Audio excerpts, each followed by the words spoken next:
Hello, I'm Caleb Ojana Williams, and I have a very special person with me today. Who am I with? Chioma Ogbodo. Okay, Shoma, what's your hustle? Well, I do a few things. One of them is appointment setting, and the second one is recruitment. Recruitment. Yes. Okay, so what inspired you to become an appointment setter? Well, first of all, I've always had interest in sales.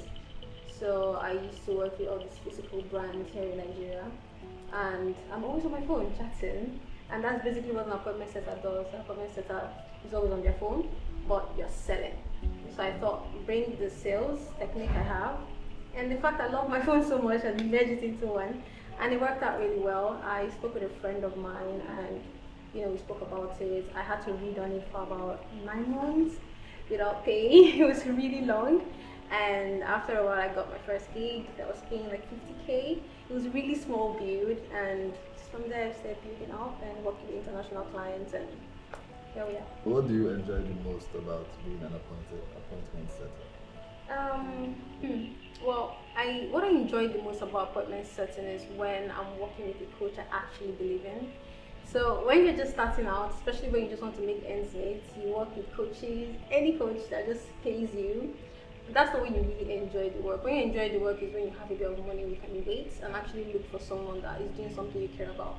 Like right now, I'm working with a relationship coach, and she helps people with families, like women in relationships, or whether you're married, you're dating, whatever it is, and she helps them just fix that relationship, just get that happiness back.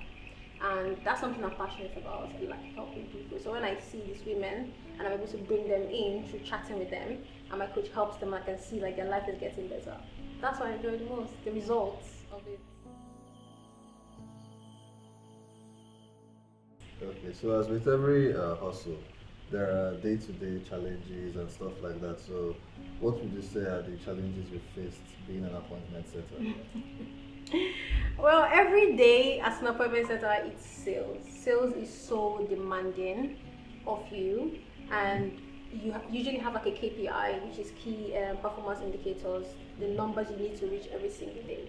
So for me right now, the job I have, I'm supposed to book at least 5 calls a day, or maybe three. But at the end of the week, we're expecting 12 to 18 calls. So by the time it gets to the end of the week and I'm not there, it gets really hard, and especially on days when I don't book any calls. Just sometimes I'll stay up till, it's a bad habit. I will not advise anyone to do it, but I can stay up till 4 a.m. just because I did not book a call. Like the anxiety will not let me rest, and I'm just like, oh my god, I haven't booked a call. So that's the hardest part. The hardest part is in sales is when you don't hit your numbers. And recruitment is different, but sales, well, that's just the up and down of sales. Okay, okay. If you were to pick a moment, like your best memory being an appointment setter, what would it be? Just a moment. Mm, it's sales related, but it was when it was getting to the end of the month. I had not closed any deal, and it was looking like, oh, this month is just zero. It's awful. It's really awful.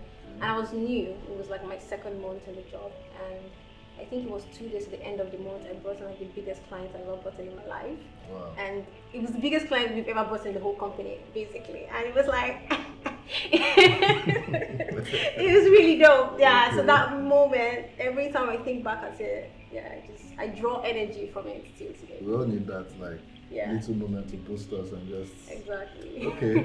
So would you say you're an appointment setter because it's your passion, or you just do it because you have to? No, I'm a appointment setter because I'm passionate about it. I like talking to people, Okay. like chatting with people, something I said I like to do. And sales just came naturally to me. My sister does sales, my mom did sales. It's just like a bunch of entrepreneurs in my family. So it's Sorry, what tribe are you? Igbo. Oh, Come okay. on. I see, I Chichi, see. Okay. So yeah, I like there's a drive I feel when I feel like I can sell fish to a fisherman. Okay. And it's like almost like a hunt. Sometimes I see it as a dance, sometimes like a hunt. Like you get someone and you just target and you go for it and you keep convincing the person. And it usually pays more when you feel like this person needs your help. Okay. And you actually get them in and you see that they get the results and they're just like, thank you so much. It's really nice, but yeah, I do it for the passion. I genuinely enjoy it. I do. There's some clients I work with I don't enjoy, Okay. but the process of it I enjoy. So yeah, it's a mix of that. Would you say your family is supportive of your hustle? Now they are. Or they weren't before? Not really. It just felt like I was. They felt like I was jobless. Like, why are you sitting at home? Get out there and get a job, you know. And I started doing this like 5 years ago. So back then, there's nothing like remote working in Nigeria. It was so odd. You know, you're supposed to go out there and get a job, but everybody was leaving, and I was at home on my little tab then, and it was just weird. You know, it was really weird, and they would always say, "Oh, you need to get a job. This is ridiculous." Plus, I said I was doing this for 9 months without pay, so I was broke. 9 months is a lot. Yeah. You're really a hustler. You're really a hustler. Yeah. So what advice do you have for other hustlers out there? Well, honestly, if you have your mind on something, it's going to be hard. Do not focus on money. Money is just paper. Focus on value. If something can add value to you, value can be recreated amongst generations. After you die, value is still there. So do not work for money. Money comes to you when you have value and you're giving things to people that they cannot recreate with money. So focus on your value.